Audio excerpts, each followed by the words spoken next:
So something weird has been happening in Utah. For the last week, Mhm, kids have been leaving schools and protesting. mhm, The weird thing that's happened isn't so much the protesting because that's happening all across the nation. The weird thing that's happening is the reaction to it. mhm. As you can see in the thumbnail, we have double-sided politics in Utah. 2 years ago, conservative kids went out and protested for something that they felt was wrong. Not even necessarily conservative kids, just students who didn't want to fall to compelled speech. And they were met with 5 days of bomb threats. But there are no bomb threats for these kids. The media eagerly gets out and praises them, celebrates them, circles around them. So today, what I wanted to do was have my friend Christina Boggess from the Utah Hi. State Board of Education, speaking as herself, not as the Board of Education, Mhm. on to have this discussion about how it is that Utah kids are turning into activists. Welcome, Christina. Hi, friend. How are you? I'm so glad that, I'm glad to have you here. I'm not glad to be having this conversation. It's a hard conversation to have, especially when we're looking at reality, we're looking it in the face, we're giving it a name. It's always hard, but I'm glad we're having the conversation. Right. And I want to remind people that as we have this conversation, this is about high school kids. And I think Mhm. maybe some middle school, but I'm not positive on that one. I've just seen multiple schools come out. I have seen, check this out, you guys. Look, these banners are in the schools right now. Support your community walkout, protest ICE with us, meet at the east end of the sidewalk. And the way that they do this is that they talk to the kids, they present it as civics. And I can't think of anything better than having Christina here to talk about how it is that this is happening in our schools. Because, Christina, you're not just a board member, but you're also an educator. Yeah, we're going on 25 years. It doesn't show, Carrie. It doesn't show. 25 years later, I have survived. Wow. A lot of people get into education and they get right back out Hmm. because there's a lot of heavy things happening. Yeah. So talk to me about this. What is happening in Utah? Most people that I talk to, because I talk to people on a very national level, I just want to apologize to anybody if I sound nasally. I am sick, but I felt like this was an important conversation to have right now. Yeah. One of the things that I've seen recently Mhm. that has really shocked me is where we are academically. Mhm. And where we are academically, I would say is disappointing. Now, some people will say it's one of the best in the nation, but just because you're the best in the nation at being bad, I mean, at, you know, you know what I mean? Like, just because you're Yeah. the best in the nation at something that is bad doesn't mean it's bragging rights. And meanwhile, we're opening up the doors and encouraging kids to go out and protest, oftentimes for things they don't understand. Well, yeah, and oftentimes for things in place of academics, which is the purpose of schools, right? If you notice that poster, it's at 10 a.m. Well, what's happening at 10 a.m. in high schools? Math, reading, science, English language arts, um, hopefully good health lessons about eating well and all of those things. And so we are technically supplanting education with activism when these are the things that we come around. And when students are encouraged to do these things in place of academics, what are they going to do later in life? Because we're forming their viewpoint of the world. And when we're forming their viewpoint of the world, then we look at what they're doing now and hope that they continue it into the future. And that's super concerning as we're framing things. It's interesting to me sometimes at the Capitol, people will say, "Where are all the conservatives?" And I make the joke, they're at work Right. because we believe in providing for ourselves, providing for our families, and that's just the nature of the game. So, And I think it's important that we think that it's a bunch of quote unquote leftist kids, and this is not necessarily about Mhm. the left or the right, Yeah. because any child can have their empathy weaponized. Oh, absolutely. And sometimes, I've been in a building, firsthand knowledge. They've given kids grades for doing this. So yeah. Mhm. And so this idea that it's left versus right, sometimes they're just teaching them how to get it done, and kids are participating without really even understanding the issue. I was listening to, I think it was an educator on one Hmm. of my parent advocacy pages, and they said we shouldn't be depriving kids of their First Amendment right. But Hmm. when you look at the signs, and I just want to pull up some of the signs that these kids have, um, their signs look a lot like they're being promoted. I mean, that they're promoting somebody else's agenda. Oh my gosh, look at how violent. I prefer crushed ice for kids. Yeah. Hmm. Fund education, not deportation. Fund education. There's not a whole lot of kids who are thinking about the funding of education. Yeah. As you know, both of us have kids in high school, and Hmm. I would say, even though we try our best, they generally think money grows on trees. Oh, absolutely. So, Yeah. so this Sorry. fund education. I mean, I was looking at my son's fees the other day, and I was So like, sorry. $700. Yeah, Like, they generally think money grows on trees. Yes, so true. And the average kid is not thinking about education funding unless they're told to think about education funding. right, It and usually that comes from the narrative, we can't get off topic, but it's a big talk in Utah right now is the $300 million cut to education, which is interesting because education funding is going up despite that, where we still have $195 million in addition. So they get this single part of the narrative, and they latch onto it, and then kids regurgitate that. But that's kind of what activism does, is it takes a single element of the narrative and it pushes it out there without the greater context.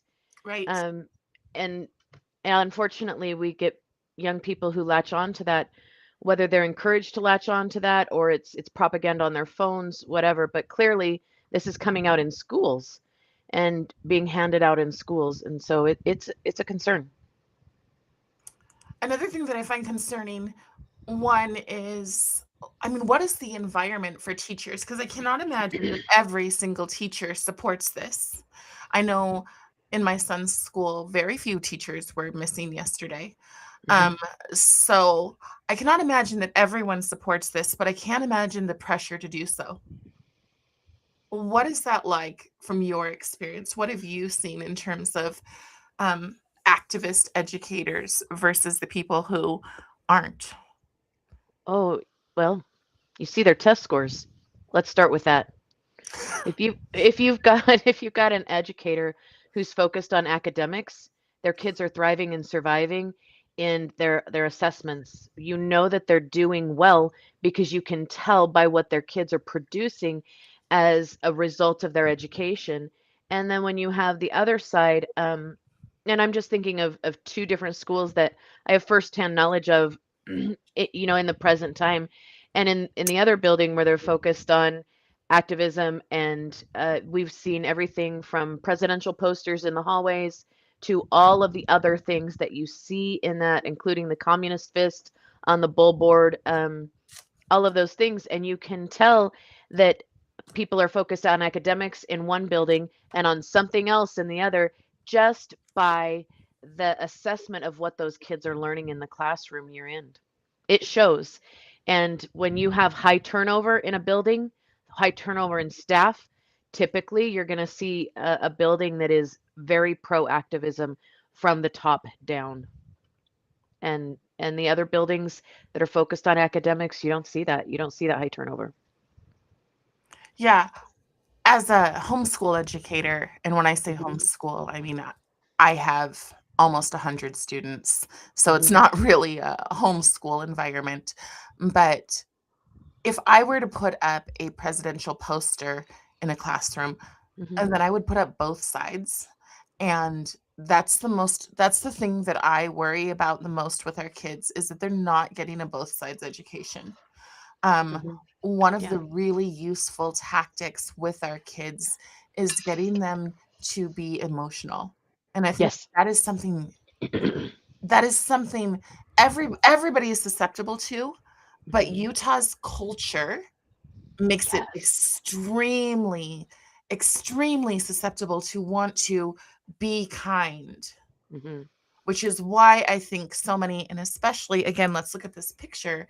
How many of these young people are girls? And all of that, I see two boys, you know? Yeah, that's what I see right there in the center. Yeah, these two right Mhm. here, I see two boys. Everybody else is girls. These are young kids. Um, Mhm. I don't think they're high school. I could be wrong, but some of them look high school, but this young woman definitely does not look like a high schooler to me. However, they kids alter. So I Mhm. want to talk about another situation. I want to talk about this situation because Yeah. this was 2 years ago. Mhm. This went wildly viral on a Yep. grassroots level because no press would cover it. Mhm. So, what happened in this situation is people said, and this is if you are new or you haven't heard me talk about this, this is the furry protest at Mount Nebo Middle School, where the kids were upset because they were getting bitten ankles. They were allegedly getting sprayed. Now, some of these kids, when they talked, and you can watch it on the video, I think that they made some things up, but there has been some evidence that some of these things were true. And I inadvertently was tied into this situation for a very short time because a bunch of parents, while I was running for office, asked what was happening on a public platform. And I Mhm. told them, oh, I can tell you what's happening, but I can't tell you what to do about it. But what the one thing that I did tell these people is that I always believe in removing the kids so parents can be on the front lines. Because Mhm. I think that whenever children are on the front lines, they are being used as pawns. I would agree with you absolutely, and I think what you see in this picture here is the failure of your administration and your workforce to respond to students. And what by that I mean students and parents. So as a board member, I got many, and when I say many, over 100 emails about what was happening in this school before this took place. And they had delineated, hey, I've spoken to so and so, I've gone to this person, we're trying to work this out internally, it's not being worked out, our children are just told they have to tolerate these people, who believe that they are animals, who are barking at them, spitting at them, all the things. And there was evidence, pictures, videos. It wasn't something that it was like a telephone game. It was something where this had graduated to a level that was beyond what they could handle, and the internal workings of that institution were not providing solutions to this problem. And I said, okay, and we worked kind of through that back channel. Try this, look at these, present these things as your argument. And it's my job to equip people to go do the work, not do it for them. Yeah. And those efforts failed. And what you see here is students speaking out because the work of their parents didn't even work. Well, And and look at that sign. Imagine we're talking middle school, so we're talking 6th, 7th, Mhm. and 8th graders. Yes, Okay, 6th, 7th, and 8th graders going to school and putting up signs that say, "You can't ignore us." yes. Where compelled speech is not free speech. These Hmm. kids are being compelled, and I'm gonna show you why in this next slide. And most of our schools have something like this. This just happens to be that school district. Yes. This is it.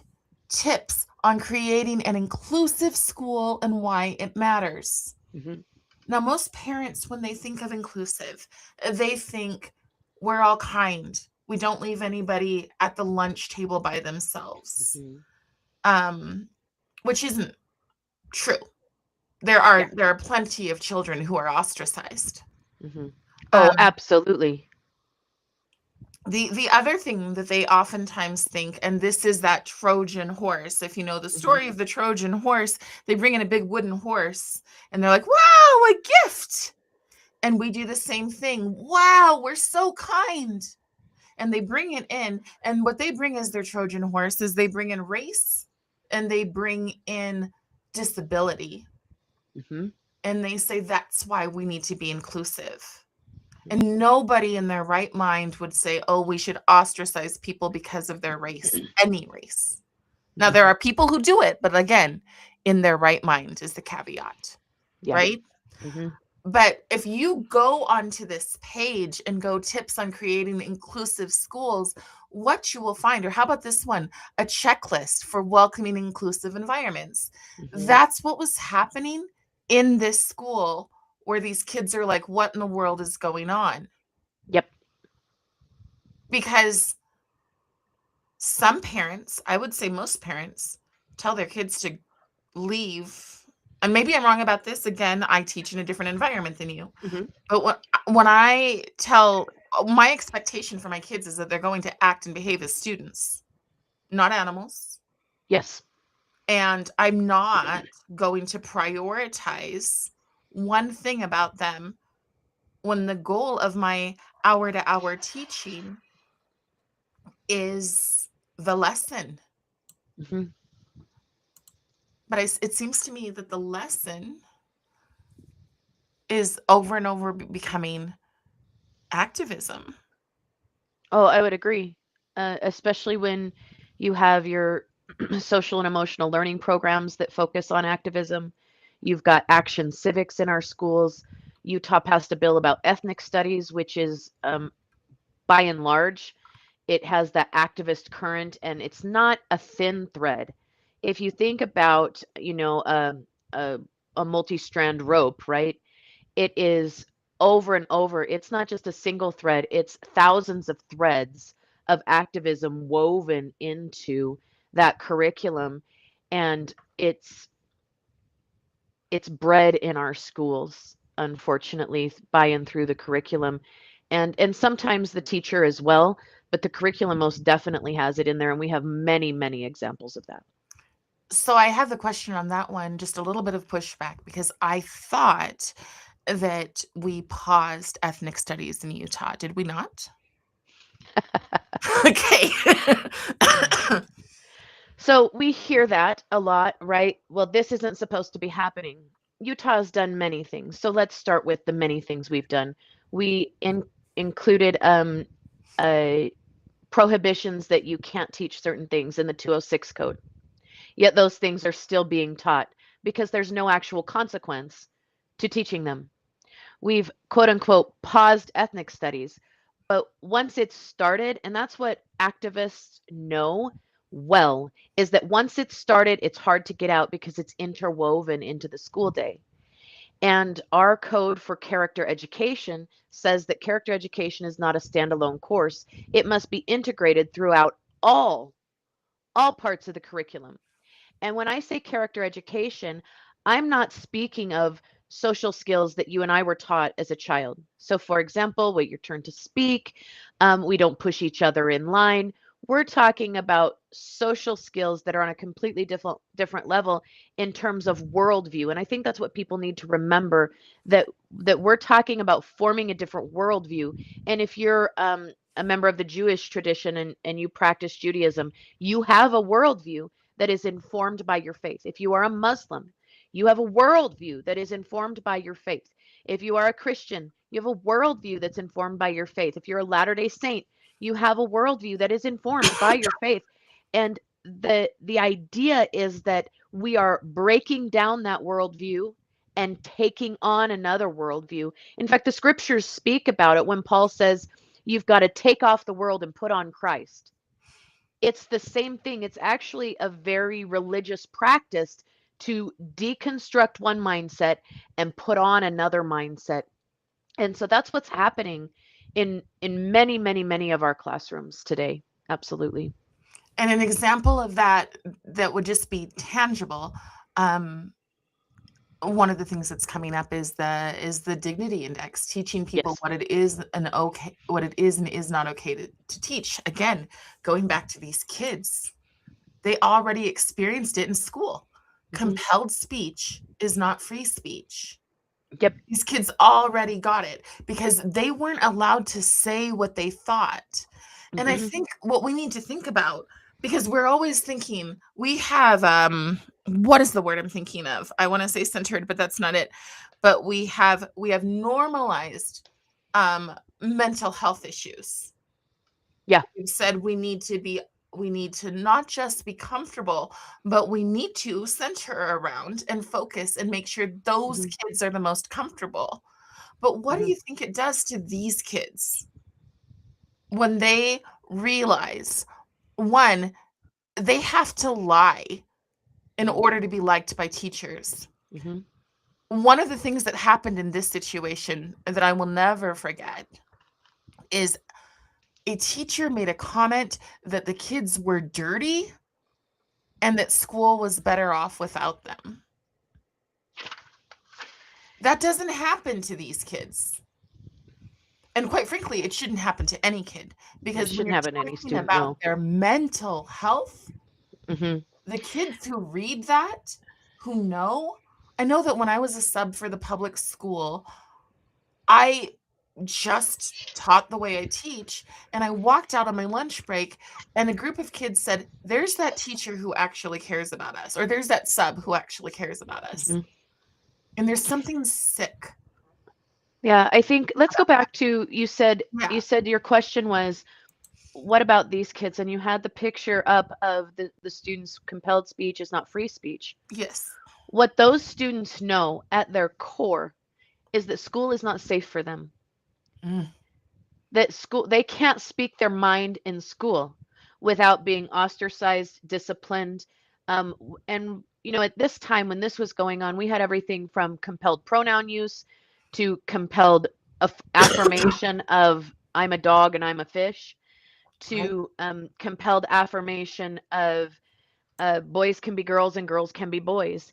And in that space, when you believe truth and objective truth, you're not safe in that space. And that's what those students know. They know that they can't have an authentic debate wherein they defend their position because their position is not allowed.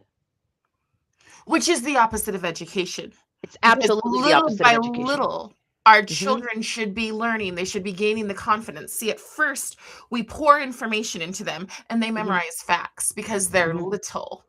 Yeah. But by the time they're getting to middle school, Hmm. they know that there are two genders. Yes. They know these things. Hmm. And so you're requiring these kids to play the emperor's new clothes. That's what you're doing. Hmm. You're regularly telling the kids what you see with your eyes is unkind, so you aren't allowed to say it. Yeah. And at this mental health level, they've had prisoners of war that they've investigated who, after a certain amount of time of swallowing the lies, they lose any desire for the truth. They no longer care about it. Hmm. And Yeah. that's what we're doing to these kids on that side of things. Now, on the other side of things, we're just telling them what we want them to regurgitate, right? Like Hmm. in this picture, again, we're telling the kids what we want them to regurgitate. We are not telling them that our land is not stolen, but rather conquered. We are Well, not and many telling, times our land is there's a difference between conquered and purchased. And there's that too. in America, both is true. The Yes. the in Massachusetts, the the people who came, they purchased that land and there was a deed of ownership. And in other spaces, In conquered. Mexico Mhm, or California, yeah. we bought And it. it was called the Louisiana Purchase for a reason. Right. And so this idea that we're on stolen land is not always truthful. And I'm not going to pretend that there was not elements of that, but by and large, the American land was purchased. And we need to ensure that we include the entirety of history and not just cherry picked parts, because conquered is different from stolen, Yes. and that's happened throughout history. How did the Roman Empire grow? It grew through conquering other nations and other peoples. How did X happen? It happened through conquering, and that was the practice throughout humanity. you Yeah, you look even back for mhm, no, even here in America, before the white man came, mhm, different tribes would take over other people, and it wasn't like peaceful, "Oh, let's, yeah, smoke our pipe and make an agreement." mhm. It was conquering. Absolutely. The Native Americans practiced that, and it it was. I wanted can I take us back for a Yes. minute?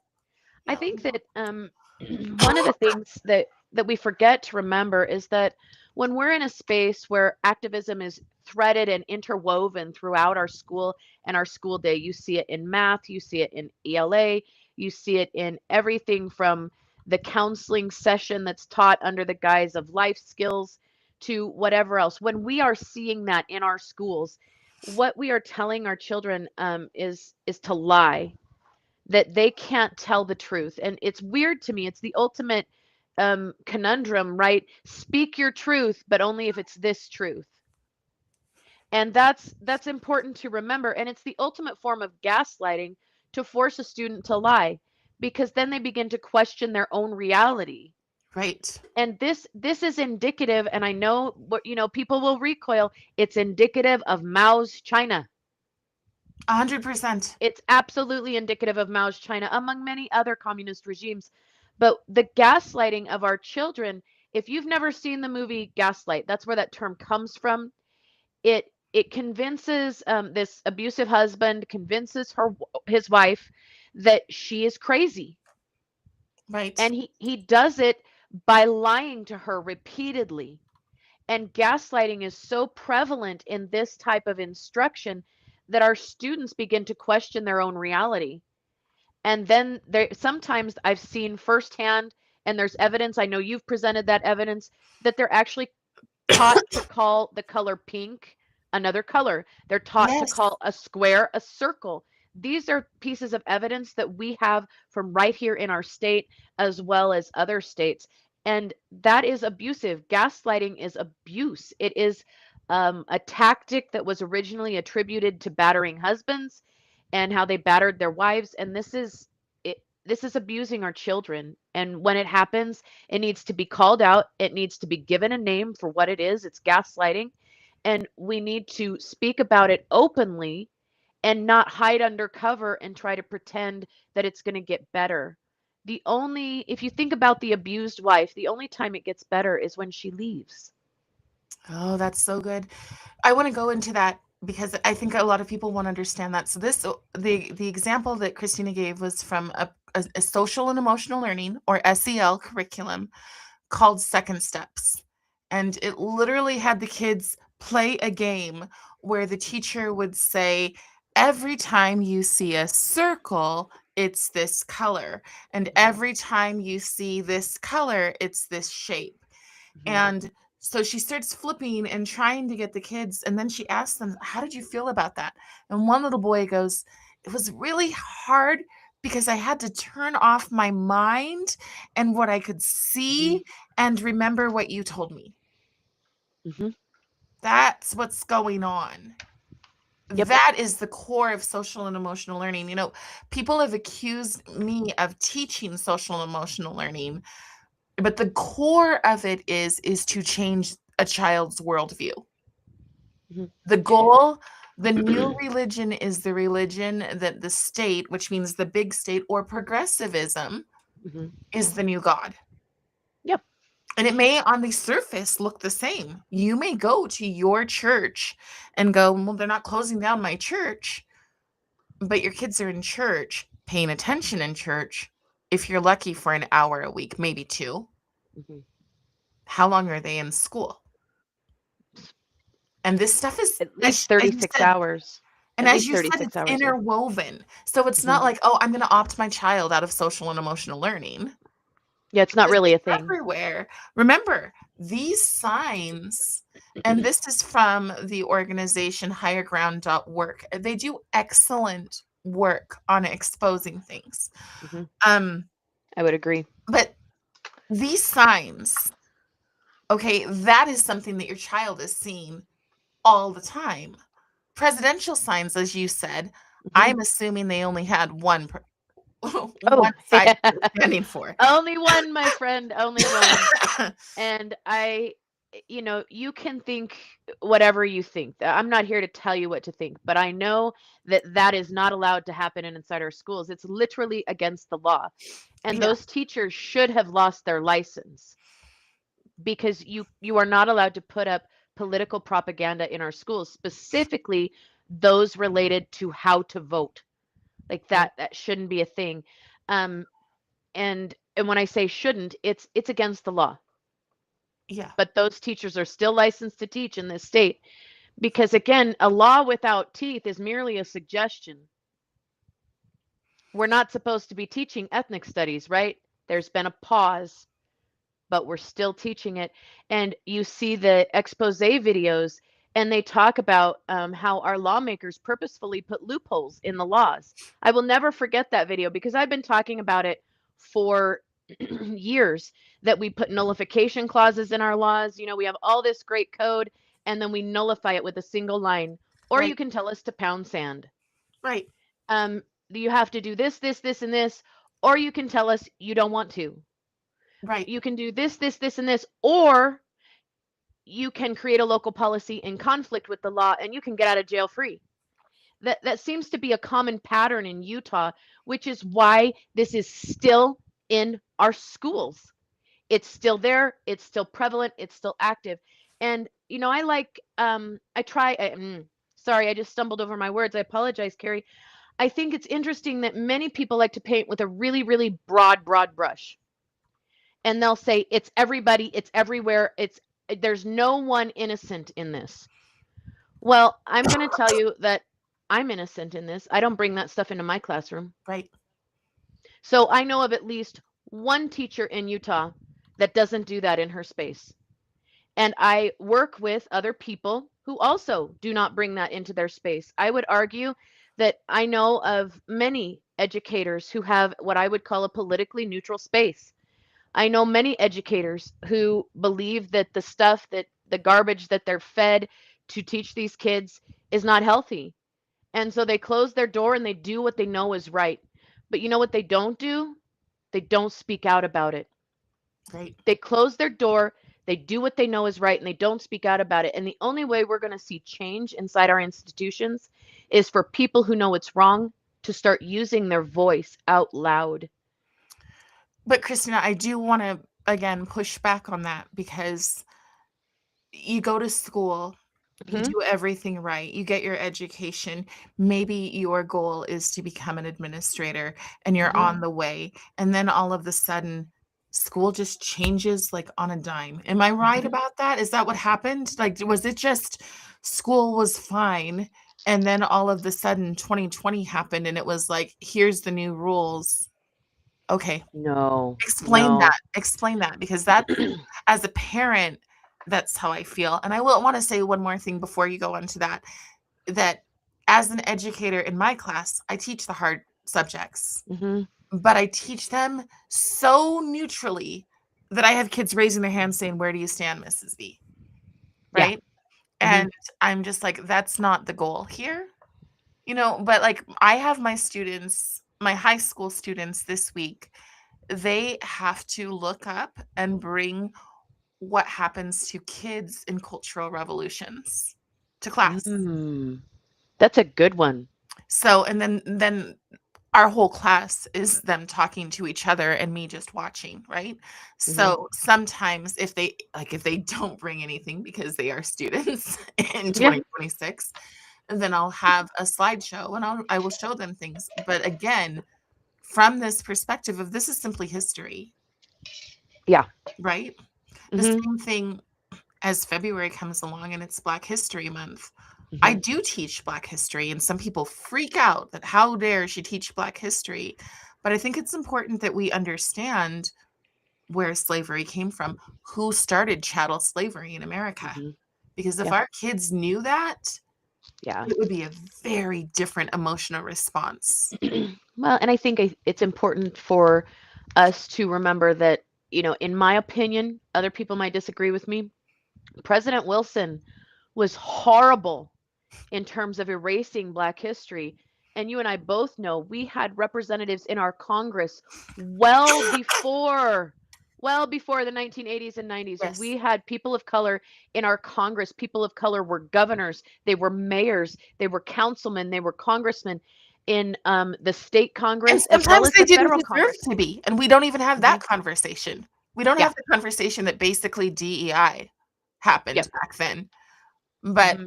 and then we silence, and this is the thing that people don't understand about ethnic studies. I want to be super clear. If you are listening as opposed to watching this, I'm half Black, and I grew up Hmm. ridiculously poor. Okay. If anybody wants to see that community rise, I qualify. Hmm. The thing about ethnic studies is that, again, it's a Trojan horse. The first part is to teach every child why they are oppressed. The way that that happened. Now, look again at these kids. Do you not believe that these kids believe that they are oppressed? So the first thing is to teach every single child why they are oppressed. And the second part, which is the most important and should scare the holy living crap out of most people, is that they're supposed to dismantle the systems of oppression. Hmm. And what you have to understand, excuse me, what you have to understand about any of this is that it is a theory. It is pushing towards a revolution. The revolution is postmodern. What that means is that everything is oppressive. Think about the people who have been the leaders of this, like Ibram X. Kendi. Hmm. See the problem everywhere, see racism everywhere. Well, once you are taught to see a problem everywhere, Hmm. first, you're a pawn. Yep. You will get out and water carry for people who do not have your best interest. Hmm. These kids, when they get to be 30 years old, are going to go, why can't I afford a home? Hmm.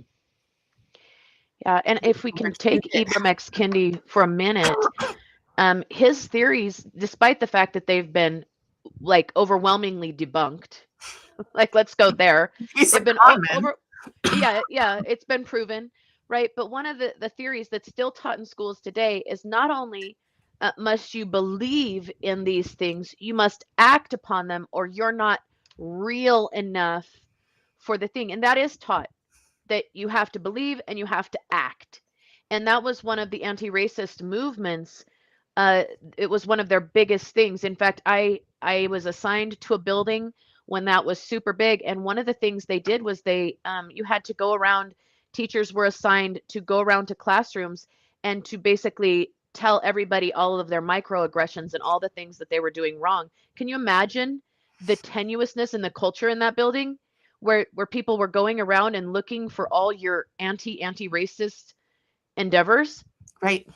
Like, it was insane. And teachers would be like, well, I don't think this person did anything wrong. And the principal would say to them, well, you have to come up with at least two. So then they would just start making stuff up. Well, they did this, and I think it means this. It was one of the most dysfunctional institutions, and still to this day is recovering from the chaos that was wrought during that time frame, not just among the staff, but among the student body as well. Yeah. The on the other side of that, the the constant questioning of my motives as a minority in education Hmm. was exhausting. It is exhausting. Yeah. You know, people are like, "Oh, you can't genuinely believe that because you're not allowed to think that way." And they don't say you're not allowed to. They can't figure it out. Oh, I was like, I'm lost for a moment. Oh, So and now I'm primary. now you're the primary. I am primary. I'm going to interview you, Carrie. So, but again, the kids don't know. So I don't think most of these kids would protest and say, I think I should be allowed to have intercourse with my parent. Okay, I know, heavy stuff, but that is where queer theory goes. Yes. Okay, and Yeah. these I kids, think this is the time to say, when you look at the start, everybody says the start and they go, because the start doesn't seem so bad. But right? when you think these theorems through to their logical conclusion, which is why the teaching of mathematics in an AGA format is so important, and getting away from integrated mathematics is because teaching mathematics informs your logic, it informs how you debate. Like, part of the reason we have a whole generation that doesn't think logically is because we have an entire era of students, in particular in our state, who've been subjected to integrated math, where they're not forced to think through things logically all the way through to the end. And there's this element where the beginning doesn't seem quite so heinous, but when you actually think it through Mhm. to its logical conclusion, your mind is blown. And then if you think this right here is happening and you trace it backward in time, you're like, oh, this movement was the parent movement of this today. Yes, And you go, oh, okay, so if this is happening over here, what is it going to be the parent of? right. And I Perfect. think that, excuse me, I'm going to cough. I think that that is so important for people who are listening to really come to terms with that idea that if they're seeing something and they're like, oh, it's seemingly innocuous. First of all, seemingly innocuous, think about that for a minute. It's seemingly innocuous. Well, that might mean that it's not what it seems. And then you think it through to its logical conclusion, and you'll instantly notice that you've got some real issues in different spaces, Well, and we need to address them. and it's not always its quote unquote logical conclusion. Sometimes, like with the book Queering of the American Child, Logan Yes. Lansing puts all of the research. His Hmm. whole book is nothing but footnotes from their books, Yes. from their own words. And that is why I know what I said was egregious and hard for people to probably hear. But that is the reality. The reality is that when they say children should be learning about sexual health, they don't have a cap at what age those children are. Hmm. When I'm watching some bills be put forward, I'm like, well, if that student's in high school, sure. But if that student's in third grade, no way. Yeah. Which is why you should never, in my opinion, you should never use the words age appropriate when you're starting to codify or make rule, because ultimately age appropriate is in the eye of the beholder. Right. And and And then they'll. human rights Hmm. don't say what age that starts at. Yeah. And Yep. those are important and heavy things for people to understand. And I'm not trying to scare people. I'm just saying this is factual. This Hmm. is readily available. And again, if you came to these little kids right here and you told them, well, your no one is illegal on stolen land means a whole bunch of people right now are not through necessarily food stamps or other things, but what they will get it through is NGOs, which might as well be food stamps because it's still our money.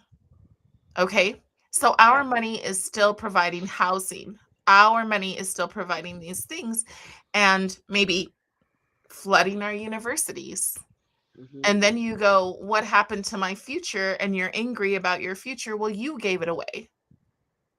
You gave it away because a really cool teacher said, hey guys, let's go protest. We don't need to do Yeah. math today. Yep. and you went out and did what they say. Yep. You can't manage a budget, but you can walk the streets. Yeah. You you're it's the future is bleak for people and young children who have bought into this idea that they can engage in a future where this is what they do. And maybe it's a reality if you're funded by George Soros, you can make a living protesting.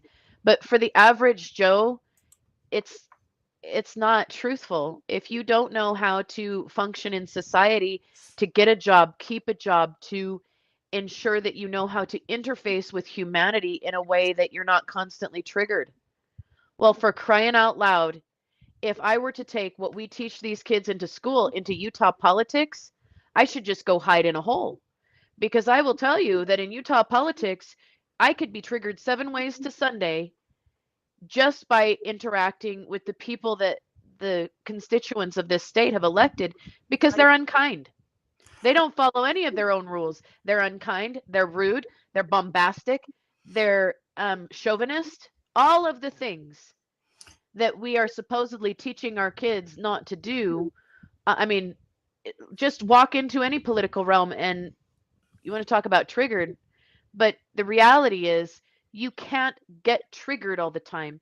You move through it because people are flawed, humanity is flawed, and that doesn't make it right, but you have to be able to interface without crumbling into a ball on the floor.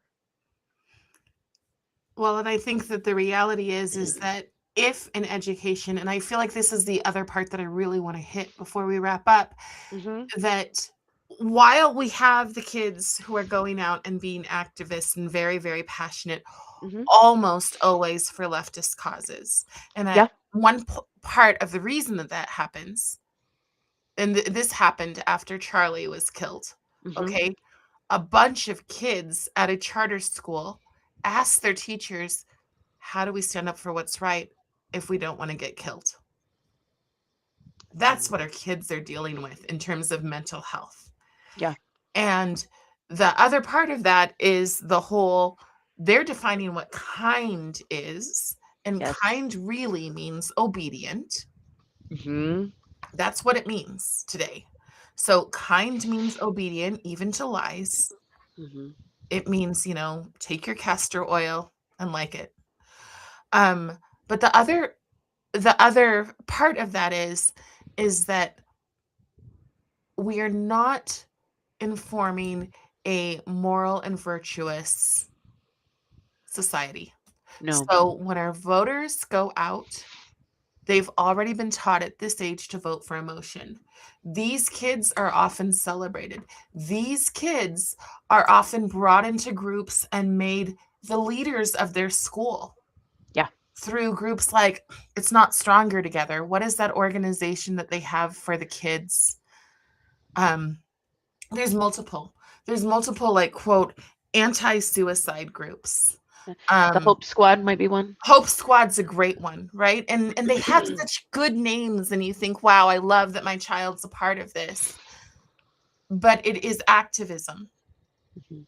Um, Another thing that I saw yesterday, and I wish I would have put it up here, but I encourage any of you to go. And if somebody wants to put this in the chat, that would be great. Um, but it's called courageisAhabit.com. Oh, Alvin wonderful place. He does Alvin's great work. amazing. Mhm. Alvin does, and I'll be interviewing him in the near future again, but he has a list of all of the different clubs that intentionally turn our kids into Mhm. activists. And my friends, just because it wasn't like that when you were in school, and it probably was, because again, go back to that parenting source. Mhm. Social and emotional learning started off with just trying to help really abused kids be able to coexist in the classroom, being able to function in the classroom. Mhm. Um, Yep. but knowing who Tim Shriver is, I would argue that that was just the Trojan horse. Absolutely. And if you need a deep dive on that one, then we need to deep dive on that one We definitely because should. Yeah. again, if this is where we are now, we look at the parental roots of this issue, and these are dirty, dirty roots. And it's very simple, and we know that a bad tree can't bear good fruit. I love that. Yep. And right here, we have a bad tree with really bad roots, and we know that that's not going to bear good fruit. That might be a deep dive for another day. Lisa Logan, in particular, is very, very well versed on the deep, sordid, and dirty roots. And by dirty, maybe I should say poisonous roots of what Tim Shriver has brought forth and offered to education at large as a solution. Well, I thought you were actually going to say in Utah at large because Oh, his roots in Utah are yeah, so tight. they are. I mean, he's He very gets good paid big friends with money to come to Utah. Yeah. very influential, and I mean by that the top of our government. Yes. Yeah. That's what we deal with, and he comes and speaks to teachers Yeah. on a regular basis. Now, the other thing Yep. I would suggest people do is go to UEA, or if you're watching this from another state, go and look up your state's teachers association or teachers Hmm. union and look up their activist pages. The focus oftentimes is not education Yeah. or the other issue. And again, I'm sorry, I thought I had this image. Um, Go look at Brandy Weingarten. She literally wrote a book called Why Fascists Hate Teachers. That is actually her book. And she Yeah. is the head of the Teachers Association, I Hmm. think, or she's the Teachers Union. She's so American Federation of Teachers is Randy. Okay. And The NEA Becky, is, yes, Becky is the NEA. yes, And Becky has a challenger, I think, right now in the current election cycle for the NEA. good. Could be wrong, but yeah, I think it's funny. And funny not as in hilarious funny, but as in just the audacity that a lot of times these people will literally tell you the truth while claiming at the same time that what you heard them say was a lie. Right. And that would be that book, right? Yeah. They'll tell you the truth. So like the United Nations, their SDG goal number 4, UNESCO puts out a lot of documents. They Right. tell you exactly what they're going to do, how they're going to do it, and then they will gaslight you into saying, "Oh no, we're not doing that. We're not doing that." And I just think it's super I don't funny is not a good word, but it's just hilarious that they are going to say they're going to do something, they do what they say they're going to do, and then they tell you they're not doing what they said they were going to do. And if your Yep. brain is conditioned to follow the lie and Hmm. to swallow whatever they tell you, Yeah. and then that's why you're going to accept it, and how many generations have. You Hmm. know, I the reason that I have such a hard time, and I think I asked you this question, I'll let you wrap up with this, Hmm. but I mean, I was that parent who was super, super, super pro public school. I volunteered as if it were a full-time job. Yeah. Um, and so for me, it was a change. Like I didn't even recognize anything until all of a sudden I heard the term cisgender. And I was talking on the phone and I was like, I don't even know what that means. And my sixth grade son was like, Mom, that means comfortable in skin. And I said, how do you know that? And this is a kid who does not have access to social media, right? So he Hmm. didn't learn it the way that people, oh, they learn it there anyway, so it's fine to teach them. No, he learned it in class. He learned it in his classroom. He learned it in the gifted classroom.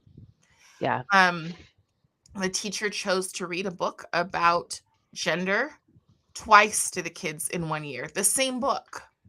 Yeah. So, um, so that's my final question for you is when did it happen? When did you recognize it as a teacher? As you said, you've been teaching for 25 years. When did you see this is not what I signed up for? If I were to be very 100% honest, when I moved to Utah, When we came here, I wouldn't say I saw it in the other states. I saw things looking back that I didn't recognize. So, for example, I taught in another state and they had outlawed us saying boys and girls. We had to refer to our students as friends, Friends. that gender neutral language. And that happened clear back in 2012. And and so I still use that language today, not in the same way, but if you'll notice when I text you, I say hello friend. Well, that was embedded into me a long time ago. I no longer use that in the classroom, but that language was assault. It was an assault on teachers to use that language. It was something we were graded on in our evaluations, and we were all of the things. Well, I didn't notice it at the time. What I really noticed is when I moved to Utah in 2015. That is when I was like, oh, and I started doing research. And one of the books that I really dug into was it's called NEA, A Trojan Horse in American Education. And it is an outstanding book written by Samuel Blumenfeld, and it gives you this history. And I call it a beach read because I read some pretty heavy hitting books. So you might not think it's a beach read, but this is a book that I could probably knock out in a few hours. It's not heavy in terms of its academic language. He just puts it on the table in plain speak. And that was when I really started to go, oh, and when I started to research what was happening in my districts. And then I was having conversations about some of the things that I was experiencing in teacher training. And um, my peers outside the state, they would say, "You're experiencing this." And then I would go and look that up, and the playbook was like verbatim. And that's when I really started to go, "Oh, okay, I am knee deep in something." And then I've learned later that I'm knee deep in something that started in Utah clear back in 2002 is where they found the genesis of this thread that's interwoven. It started clear back, at this point, it's what, 23 years ago. It's not Wow. new. This endeavor has been pushing forward in this state for almost 3 decades. Wow. And it's very interesting to see that line as you trace it back and you look at the code that was passed and you look at these other endeavors and you go, I get it. I see it now. And yeah, it's important to look at. Yeah, we only have a few more minutes, but I feel like Mhm. I saw something recently that asked the question, is Utah a social experiment? Yeah. And I think it's worth digging deeper into and trying to figure that out. I've got a woman in the UK who is just shocked at what's going on in Utah, and she's like, "We need to do an interview." So we'll be doing that, and Mhm. maybe we'll have that discussion. I would love to have you on again, Christina. Oh, thank you. it was great Super to have fun. you. It was great. Super fun conversation. I think the answer to your question though is yes. Yeah, There's a reason that we have, outside of New York City, I think we have the only other UN headquarters in the state or in the nation. And yeah. there's a reason that it's here, and it's because they chose Utah because of the predominant culture. They knew they could greatly influence the predominant culture because of the undercurrents. So when you say, is it? I would say absolutely it is. Um, because the other states that I've been a party to, I didn't see what I saw there. And I'm not saying it's not there. What I'm saying is 15 years ago, I would have been on the other side of this. And in other states, I might still be on the other side of this. That Wow. it's not happening, but it is happening. It is happening here. It's very real, and you can see it in everyday things. I know we got to go, Carrie. It's been a joy. Thank you for having me. You're an absolute pleasure. Yeah, everybody, please share this. This is so important that parents understand it. And what I try to do is present things in a way that is palatable. I know that some of the things I said were kind of strong, but they're honest, and Yeah. they need to be said, and people need to hear them because that is the way that we protect our kids. Mm. Remember, a friend of mine said this about these kids. She said, if kids are protesting, parents are failing them. Yep. And that's really where we are. So, everyone, I appreciate it. The reason I'm jumping off right now is because I can only download it if I stay at an hour. So, this will go up on the regular page, so not just the live. as soon as I get it up. So I thank you so much for joining us this morning, and I hope you have a wonderful weekend. Thanks, Carrie. Thank you. Bye bye. Bye bye.